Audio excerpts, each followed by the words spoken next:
Hey guys, welcome to another video, and today we're going to discuss how you can actually find out the exact cost of your program. Alright, so let's say that you're going for your bachelor's, master's or PhD, whatever it is, the methodology is the same. Alright, all you have to do is to calculate the exact amount of money that you would be paying to the university. All right, and this is important because you need to know what you're getting yourself into. Right, when you look at those costs listed on the websites, that all right, the average tuition for that university is, let's say $50,000. You don't really know if you'll be paying $50,000 for your program, right? It could be 100,000, it could be 30,000, but the exact cost, calculating that, is on you. Now, I'm going to explain the system to you, and once you understand the system, it's going to be crystal clear how you can calculate these costs. All right, so first things first. All right, the first thing that you need to take care of is understanding that in the US or even Canada, the way that these programs work or proceed is that you have to complete a certain number of credits. All right, so for instance, you might be going for a computer science program. Okay,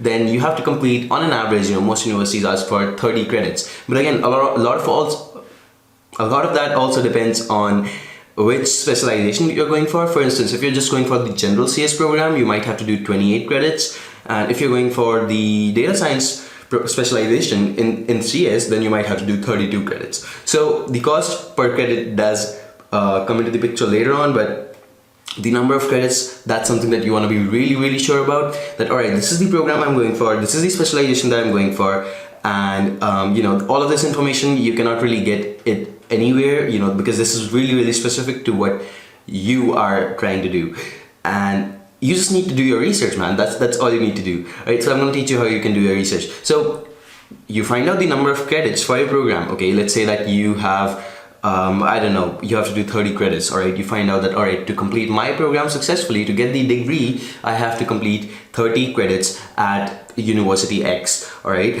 once you find that out, that all right, I need to do 30 credits, then you find out the cost per credit for that school. Now remember, each university in the US consists of a lot of schools. Okay, so let's say that you are looking at, let's just look at USC. Okay, so in the USC, there's a lot of schools. Basically, one school is Viterbi, which is the you could say School of Engineering. Okay, then there's a lot of other schools like Marshall is the School of Business. Okay, so basically there's a whole lot of other schools like the School of Cinematography. There's another name for that again, so all of these schools, they together form the university. That's how the university is, that's what the university is constituted of, a lot of schools coming together, and that's something that you want to keep in mind.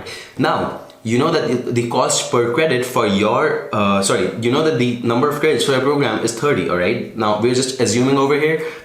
We're gonna go ahead and do a live practical, but for now, let's just assume that it's 30, okay? Now, the cost per credit for your school will be different from, another school at that university. So now what you want to do is find out the cost per credit at your school. Now, like I said in the beginning, we're going for a computer science degree, right? That means that our program really comes under the School of Engineering. Now, the School of Engineering, again, just taking it by the example, we said that we're talking about USC, so that would be the Viterbi School of Engineering. Now, all we just have to do is just find out the cost per credit at Viterbi, and we kind of just find out the cost per credit, and we find out the number of credits required, and we multiply those two to find out the exact cost of your program. This is the exact tuition, by the way. I'm going to tell you how you can find out the living expenses as well. All right, but this is how you calculate the tuition. Okay, now let me actually go ahead and do a live demo for you so that you guys can understand better. Okay, all right, now to show you a practical example of how you can actually calculate these, let's actually take the example of, let's say you're an individual who's going to pursue computer science at, let's say, USC. Okay, now again, there could be a lot of schools that you might be able to do it for, but I'm just doing it for one school right now. Okay, so that I can really kind of show you how this works out. So over here, I just did a quick Google search which says the number of credits required for Mscs at USC, and it gives me, for the general program, you require a total of 28 credits. Okay, now a lot of universities might call these different names, like credits may be called units. Like, this is very common if you go ahead and check out the cost of a program at any MBA school basically, okay? So they would usually call it units, even a lot of engineering schools at other places. So it could be credits or the units. Don't get confused by that. It's the same, exact same thing, okay? Now, 28 credits are required for this degree. Perfect. Let's do another quick Google search, and over here all I did was I checked out the cost per credit at USC Viterbi, because I know Viterbi is the engineering school. You can easily find that out by just look at this website name, Viterbi Graduate Admission.usc. So basically when you do go to the website for the university, you will find out the school name very easily. It'll basically just redirect you towards the school website. Okay, so the cost per unit over here is $2,075. That's a lot.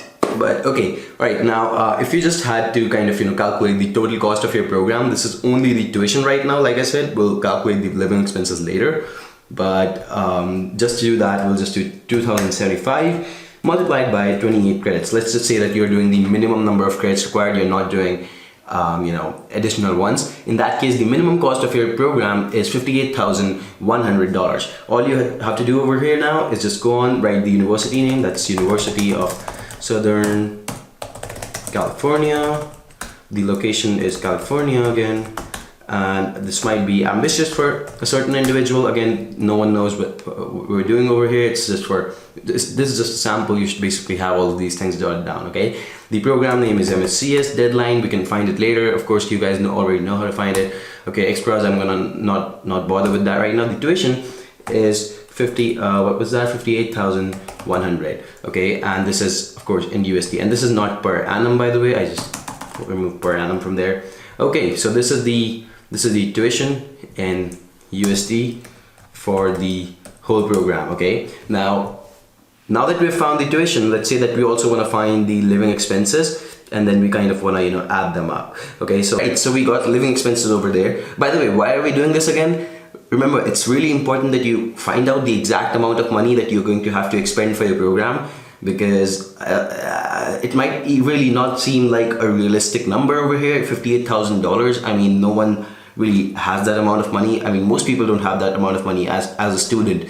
You wouldn't have it. But just realize that if you are going on and taking up a loan, that this is the amount of money you're going to have to pay the university. And trust me, they're ruthless. It's not like you just go over there and you don't spend. You have to spend. It's just a part of the program now. It's just a part of your lifestyle also, because they're gonna take it from you either way. If you don't give it to them, then don't expect any sort of tuition or anything. Basically, you will be probably not be able to get that degree, right? So just make sure that you know what you're doing, and it's important to kind of jot down these values. It's really important that you kind of do this before you apply, so that all right, these are the universities that I can really target, and this is the amount of money that I would be willing to pay for my degree, right? All right, no problem with that. Let's go on and calculate the living expenses. Now, we've already done that for you. You don't have to calculate anything, okay? Now, this is really, our initiative. We have also calculated the tuition, but, it's kind of not exact per program, right? It's really the average. But to calculate it exactly for your program, that's why I made this video. Now, let's say that I want to check out the living expenses. You go on to ymgrad.com. This is, again, our website. It gives you a lot of free help, a lot of paid help as well. But what we're going to do over here is we're going to take a look at the university. And this is, again, in the free data. Like, we recently made everything free. So you just type out University of Southern. Let's see. Okay, we got it. Just click on that. Okay, you have to do nothing else. Just click on that and wait for the browser to load. Basically redirect you to this page. Okay, so once you've been redirected to this page, you can see the university address, all of these things, like the total enrollment at this university. Around 35,000 students every year enrolled to this university again. All right, and then there's the fields. Now you have to select your field. Okay, you might be from engineering, business, law, or medicine. Okay, whatever is the closest to your field, just select that. In this case, we're doing it for a computer science graduate, so that would be engineering. Okay, and let's take a look at the other stats over here. The total enrollment for the engineering school, the male-female ratio, international student ratio, all of these things do come into the picture. So that's something that you get over here for free. The application fee, the deadlines, the acceptance rates, average GPA, language scores, TOEFL scores, IELTS scores. Okay, all of these scores Finally, then there's the part that we care about the most for this video, and that is the tuition and living expenses. Okay, so over here the living expenses are $18,900. so that's the per annum living expenses. By the way, everything else over here is usually per annum unless otherwise mentioned. So this is like an exception. We've already mentioned that this is the per credit rate, which is actually very close to the one that you find on the website. But otherwise, we usually, if this is not over here, written over here that this is the per credit rate, this is usually only per annum. Okay, this is the $18,900. This is the per you could say annum rate for your living expenses. So you can just kind of make it per annum, and yeah, that's it. That's all you have to do to kind of just shortlist the universities. Find out the living expenses of the universities. Really, the expenses are in two forms: tuition and living expenses. So the average living expenses, we've already calculated that for you. As for the tuition, I already showed you how you can calculate the exact amount of tuition for your program. You'll be paying this exact amount of tuition. Of course, there are other things that do come into the picture, like insurance, course insurances, and there's a whole lot of other things that you can, again, that's optional. You might pay for it, you might not, but this is the minimum amount that you will be paying. Okay, so I hope this video helps you and gives you a little more perspective about how you are going to be picking your programs. I hope this video helps you kind of shortlist the universities and remove the ones that are a little too much, asking a little too much money from you, and just find out the affordable ones that you can really go on to. Okay, now that was really my purpose. Apart from that, everything else is it's going great. I hope that you guys are doing well, and I hope that you like this video. If this video helped you out, I'm here on a Sunday, so I would really appreciate if you could just give me a thumbs up, subscribe to the channel, and I'm gonna see you in the next video, of course, right? And we're gonna be discussing, what are we gonna be discussing, by the way? Yeah, we're gonna be discussing how you can finish your master's in only 1.5 years. All right, so if anyone of you is watching this and basically you're working towards your master's or even bachelor's or PhD, now the same technique can apply on all of these degrees. So how you can finish your program in a shorter duration. Check out the next video. All right, I'll be posting that tomorrow, and I hope to see you in the next one.